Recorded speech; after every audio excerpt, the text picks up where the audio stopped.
प्रभु यीशु मसीह के मधुर नाम में आप सबको जय मसीह की। यीशु के आश्चर्य कर्म की इस श्रृंखला में आपका स्वागत है। हम बात कर रहे हैं कि यीशु मसीह के आश्चर्य कर्म के बारे में, कि यीशु मसीह ने जो आश्चर्य कर्म किए हैं उसका हमारे जीवन पर क्या उद्देश्य है या कितना असर पड़ता है।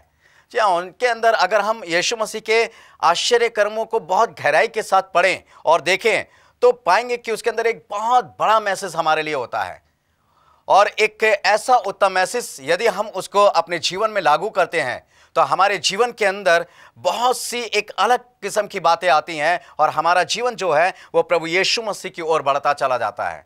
उदाहरण के तौर पे अगर हम लेना चाहें, मैं आज एक ऐसे चमत्कार के बारे में बताना चाहूँगा।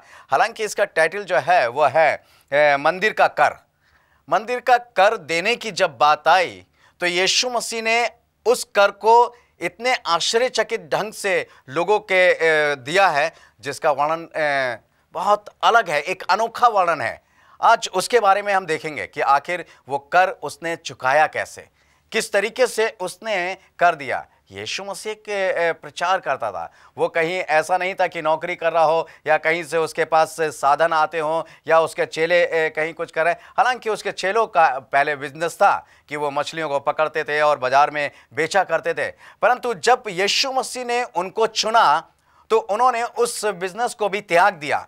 उनके पास भी कोई अर्निंग का साधन नहीं था, मगर एक अद्भुत तरीके से परमेश्वर ने अपने और उन चेलों का कर चुकाया। ये कैसे चुकाया? मेरे साथ निकाल लीजिए मत्ती की इंजील उसका 17 अध्याय और उसके 24 पद से लेकर 27 पद तक पढ़ेंगे, मगर बहुत ध्यान से देखेंगे।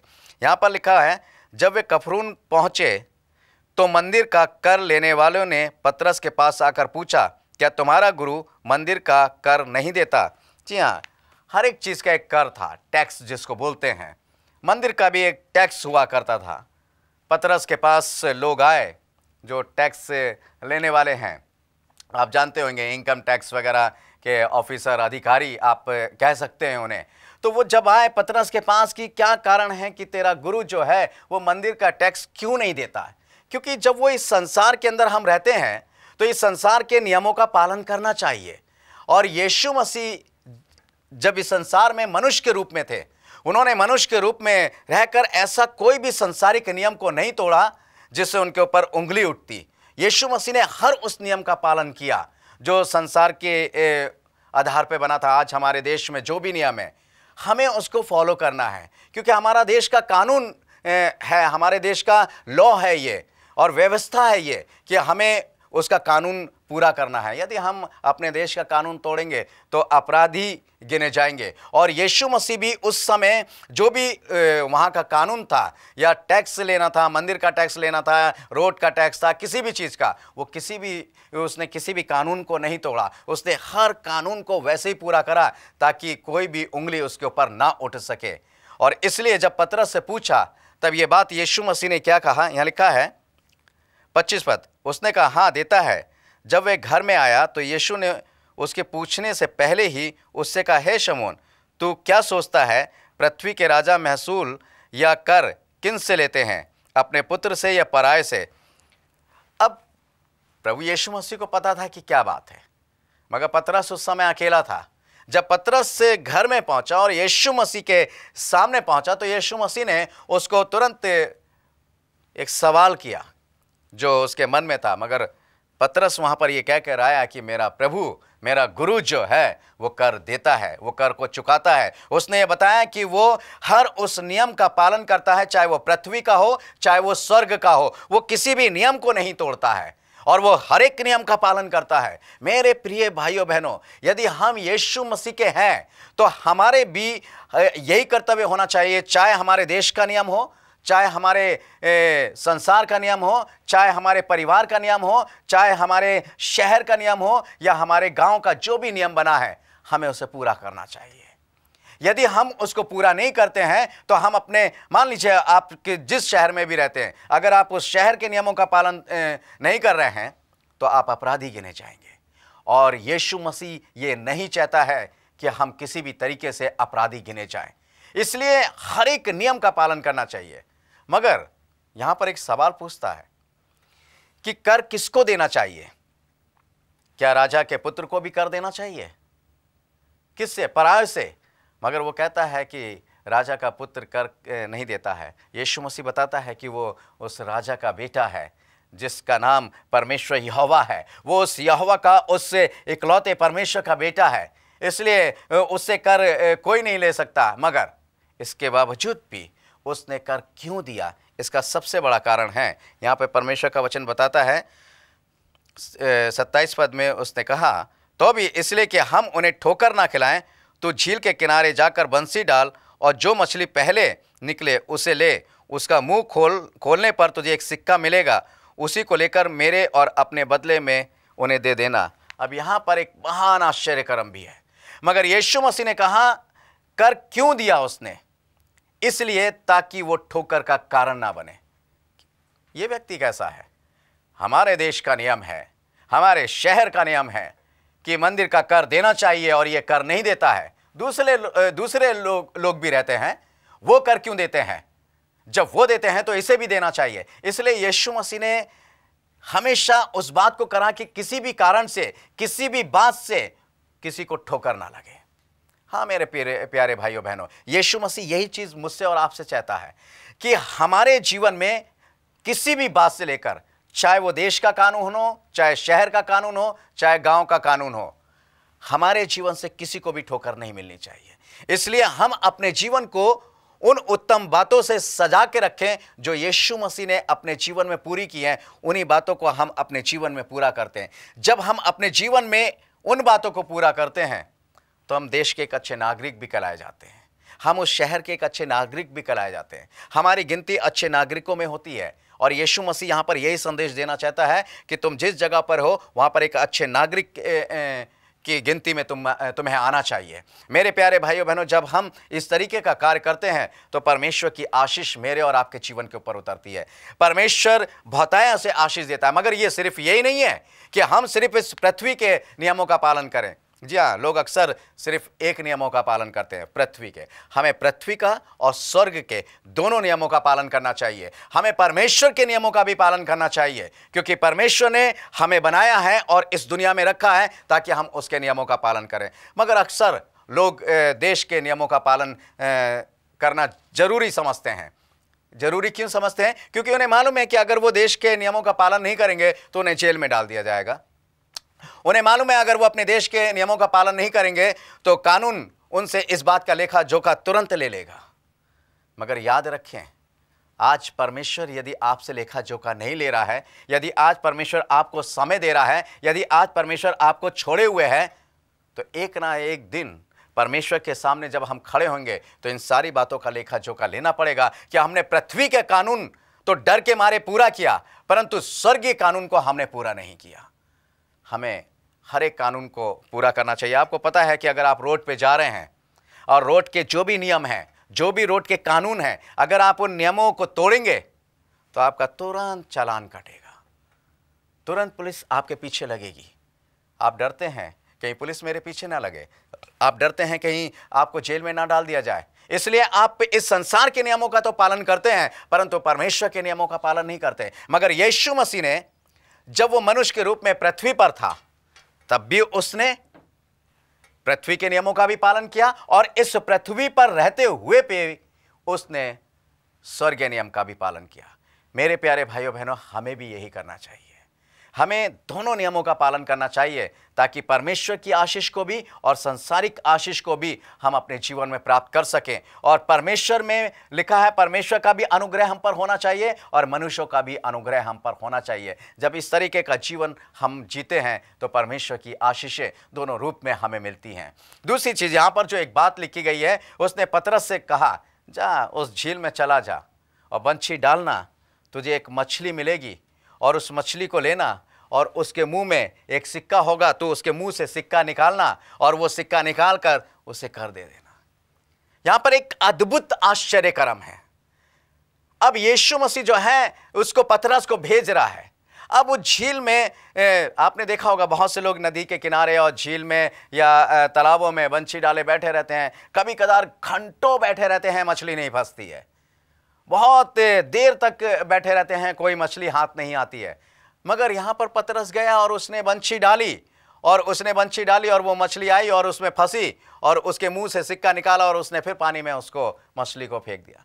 ऐसा लगता है जैसे मछली उस आज्ञा से बंधी हुई है कि वो पतरस का आने का इंतजार कर रही है कि कब पतरस आएगा, कब बंशी डालेगा और मैं उसके बंशी में फंसूंगी, उस कांटे में फंसूंगी। देखिए, उस दर्द को वो लेना चाहती है, मगर उस दर्द को लेकर भी वो कुछ देना चाहती है। यहां पर मछली की खूबी है, मगर वो मछली जो है, जब पतरस ने बंशी डाली और वो जो पहली मछली फंसी उसने उसको निकाला तो सच में उसके अंदर एक सिक्का था। और वो सिक्का जो था, आज की जो मजदूरी है वो 4 दिन की मजदूरी के बराबर उसका आंका गया है। मगर मेरे प्यारे भाइयों बहनों, हम जो हैं, हम मनुष्य होकर भी हम क्या देते हैं, हम किस तरीके से दे रहे हैं। पतरस ने उस सिक्के को निकाला, वो भी बड़ा आश्चर्यचकित होता होगा कि यही मछली फंसनी थी। उस तालाब में और भी तो मछली होंगी, उस झील में बहुत सी मछलियां होंगी, तरह तरह की मछलियां होंगी, सिर्फ उसी मछली को फंसना था। मगर चूंकि यीशु मसीह ने यह बात कही थी, वो जानता था कि जब पतरस वो डालेगा, बंशी डालेगा, तो वही मछली उसे फंसेगी। हमने पिछले आश्चर्यक्रम में एक बात पढ़ी थी कि यीशु मसीह की आज्ञा को हवा और पानी ने भी माना, और इस बात से चेले बहुत आश्चर्यचकित थे कि यह कैसा व्यक्ति है कि इसकी आज्ञा तो हवा और पानी भी मानते हैं। आप जानते हैं, आपको अगर याद होगा, जब एलिया नबी भागा हुआ था एलीशिबा और हाब से और करीत नाम नाले में जाकर छुपा हुआ था, तो परमेश्वर ने किसको आज्ञा दी थी कि जाकर मेरे दास को रोटी खिलाओ? लिखा है, परमेश्वर का वचन इस बात को बताता है कि सांझ और सवेरे कौवे एलिया के लिए रोटी लेकर आते थे, और उससे पहले उसने एलिया से कहा कि मैंने कौवों को आज्ञा दी है तुझे रोटी खिलाने के लिए। जी हाँ, वो परमेश्वर है। उसकी आज्ञा, क्या पक्षी, क्या जल के जीव जंतु, क्या जंगली जानवर, क्या घरेलू जानवर, क्या कीट पतंगे, क्या रेंगने वाली चीजें, सब परमेश्वर की आज्ञा को मानते हैं। आप पढ़ लीजिएगा, जब मिस्र की गुलामी में लोग थे, इजरायली लोग थे, और मिस्र के ऊपर जब उसने टिड्डियों को आज्ञा दी तो पूरी टिड्डियां मिस्र में भर गईं और सारी फसल को छट कर दिया।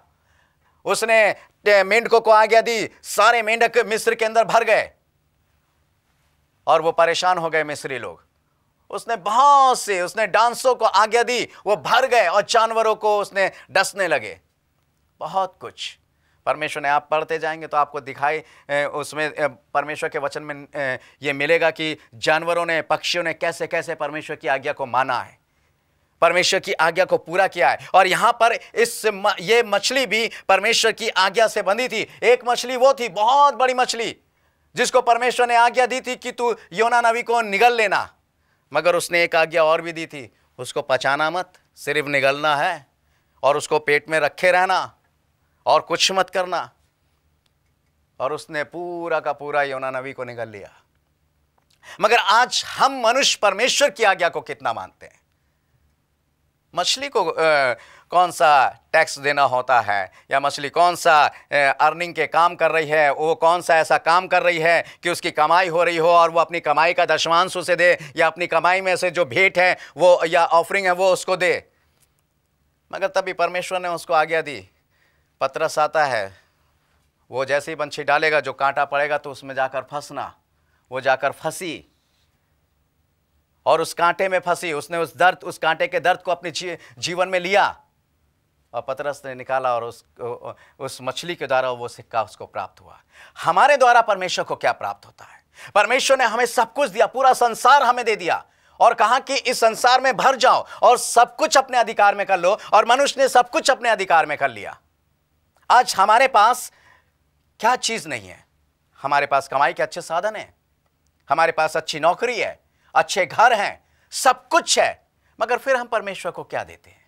और ये बात सही है, आपके मन में ये सवाल भी आ रहा होगा कि हम परमेश्वर को क्या दे सकते हैं। बिल्कुल सही बात है, मगर जो कुछ परमेश्वर ने दिया है और उसने उसमें से लौटाने का जो नियम बनाया है, वो नियम तो पूरा कर सकते हैं, जैसे यीशु मसीह ने किया। यीशु मसीह ने इस संसार में रह के उस नियमों का पालन किया और परमेश्वर के नियमों का भी पालन किया। क्या मैं और आप परमेश्वर के नियमों का पालन नहीं कर सकते? क्या मैं और आप परमेश्वर को नहीं दे सकते हैं? जी हाँ, जो कुछ भी उसने नियम बनाए हैं वो नियम को हमें पूरा करना चाहिए। परमेश्वर का वचन बताता है, मैं एक चीज़ बताना चाहूँगा, प्रेरितों के काम और उसके 20 अध्याय और उसके 35 पद में इस तरीके से लिखा हुआ है, मैंने तुम्हें सब कुछ करके दिखाया कि इस रीति से परिश्रम करते हुए निर्बलों को संभालना और प्रभु यीशु के वचन स्मरण रखना अवश्य है। जो उसने कहा है, आप ही कहा है, लेने से देना धन्य है। पौलुस यहाँ पर कहता है कि प्रभु यीशु मसीह के वचन को स्मरण यानी याद रखना जरूरी है, और उसने ये कहा कि लेने से देना धन्य है। इससे पहले कि हम लें, हम देना भी सीखें। हमारा हाथ हमेशा ऐसा नहीं होना चाहिए, हमारा हाथ ऐसे भी होना चाहिए। मगर अक्सर हमने देखा है कि हमारे परमेश्वर के आगे हमारा हाथ हमेशा ऐसे रहता है, मगर परमेश्वर ने हाथों को ऐसे करने का भी नियम बनाया है। कहाँ है वो नियम? लेने से देना धन्य है। जब हम लेते हैं और जब हम देते हैं तो हम धन्य ठहरते हैं, क्योंकि परमेश्वर ने हर एक चीज का नियम बनाया है।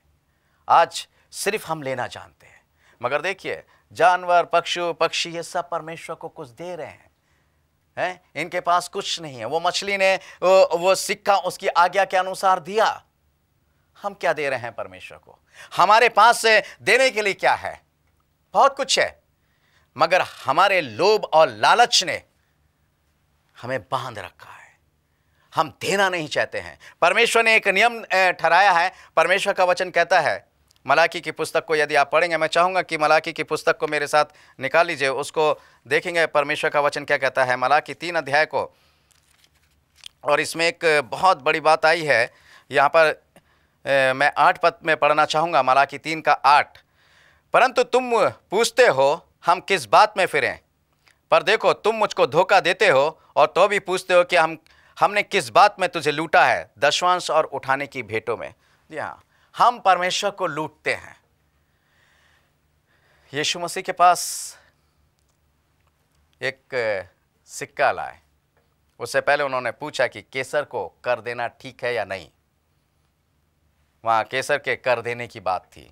एक राजा का जो भी था, राजा को टैक्स दिया जाता था। यीशु मसीह के पास यीशु मसीह ने कहा कि मेरे पास एक सिक्का लाओ। जब उसके पास एक सिक्का लाया, उसने कहा इस पे तस्वीर किसकी है? बोले केसर की है। बोले जो केसर का है वो केसर को दे दो, और जो परमेश्वर का है वो परमेश्वर को दे दो। जी हाँ, आपके पास मान लीजिए आप महीने में 10,000 रुपए कमाते हैं, 10,000 में से आपके कितने हैं? परमेश्वर का वचन कहता है कि वो 9,000 आपके हैं और उसमें से 1,000 जो है वो परमेश्वर का है। अगर आप 100 रुपए कमाते हैं, 100 रुपए में से 90 रुपए आपके हैं और 10 रुपए जो हैं वो परमेश्वर के हैं। तो जो आपका है आप ले लीजिए, और जो परमेश्वर का है वो परमेश्वर को दे दीजिए। मगर हम क्यों दें? हाँ, इनकम टैक्स वाला अगर हमारे घर में आ जाएगा तो हम इनकम टैक्स चुपचाप से दे देंगे, ताकि हमारे घर की कुड़की ना हो जाए, डर जाएंगे। अगर कोई और कुछ लेने वाले आ गए तो वो जरूर दे देंगे। बच्चों के स्कूल की फीस अगर 5,000 भी हो जाएगी महीने की, तब भी लोग दे देंगे बड़े आराम से। क्यों? क्योंकि भैया वो फीस है, देना ही देना है, नहीं देंगे तो बच्चे पढ़ेंगे कैसे? पढ़ेंगे नहीं तो फिर वो अर्निंग का कमाई कैसे करेंगे? अपनी सहूलियत के लिए, अपने स्वार्थ के लिए देता है इंसान। परंतु जब हम अपने स्वार्थ के लिए देते हैं तो परमेश्वर की आशीषों को नहीं प्राप्त कर सकते हैं। यहां पर यीशु मसीह यही सिखाना चाहता है कि इंसान को अपने स्वार्थ के लिए नहीं देना चाहिए, बल्कि जो नियम ठहराया गया है, जो कानून है, चाहे वो पृथ्वी का हो चाहे वो स्वर्ग का हो, उसको उसी तरीके से मानना चाहिए जैसा परमेश्वर का वचन सिखाता है या जैसा यीशु मसीह ने करके दिखाया है। और जब यीशु मसीह ने जैसा करके दिखाया, अगर हम वैसे ही करते हैं मेरे प्रियजनों, तो परमेश्वर की आशीष को प्राप्त करते हैं। आपको याद होगा, आप अगर देखेंगे लूका 21 अध्याय 1 से 4 पद तक, वहां पर एक विधवा का जिक्र है। वो विधवा क्या करती है? 2 दमड़ी हैं उसके पास, उसने चुपचाप से जाकर वो दोनों दमड़ी डाल दी। क्यों डाल दी वो दोनों दमड़ी? क्योंकि उसके जीवन में परमेश्वर प्रथम था। वो ये बात जानती थी कि जो परमेश्वर का नियम है उस नियम को मुझे पूरा करना है, और जब तक मैं उस नियम को पूरा नहीं करूंगी मैं परमेश्वर की आशीषों को प्राप्त नहीं करूंगी। और यीशु मसीह ने देखा बहुत से लोग मुट्ठी भर भर के और दिखा दिखा के दान डाल रहे थे। यीशु मसीह ने किसी के दान की तरफ ध्यान नहीं करा। उसने कहा इस विधवा ने सारी जीविका डाल दी है। मेरे प्यारे भाइयों बहनों, जब हम परमेश्वर, जो परमेश्वर का है, परमेश्वर को देते हैं, तो परमेश्वर का वचन कहता है, मलाकी 3:10 में पढ़िएगा कि मैं आसमान के झरोखे तुम्हारे लिए खोल दूंगा। और इसलिए जब वो आसमान के झरोखे खोल देता है तब अपरम आशीष की वर्षा होती है। आज हम बहुत सा धन प्राप्त तो कर लेते हैं, परंतु हमारे जीवन में सुख और शांति नहीं होती है।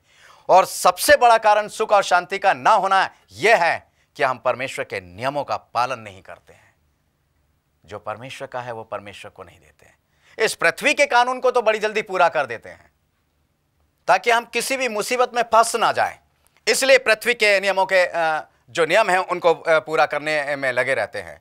मगर मेरे प्यारे भाइयों बहनों, आपका जीवन या मेरा जीवन कितना है?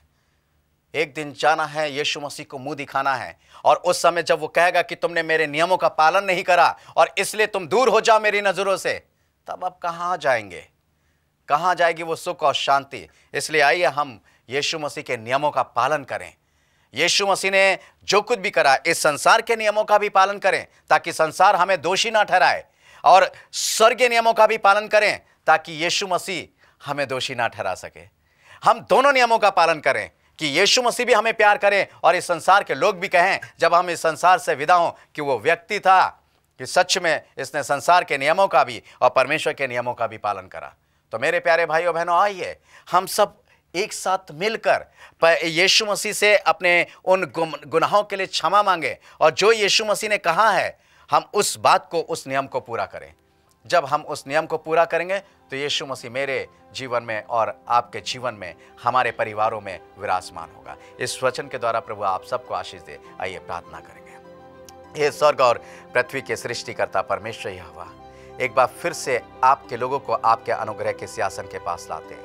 हमें संसारिक और स्वर्गीय दोनों नियमों को पालन करने की सामर्थ्य और शक्ति दीजिए ताकि हम आपके नियमों का पालन करते हुए संसारिकता में श्रेष्ठ बन सकें और प्यारे प्रभु जी स्वर्गीय देश में भी प्रवेश कर सकें। हमारे गुनाहों को क्षमा कर। ये प्रार्थना धन्यवाद के साथ यीशु मसीह नासरी के नाम से मांगते हैं, आमीन।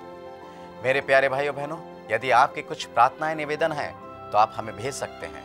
यदि आपको इससे संबंधित और जानकारी चाहिए तो आप हमें लिख भेजिए। आपकी स्क्रीन पर जो कॉन्टैक्ट नंबर है और जो एड्रेस है आप उस पर हमें भेज सकते हैं ताकि हम आपके लिए प्रार्थना कर सकें। धन्यवाद।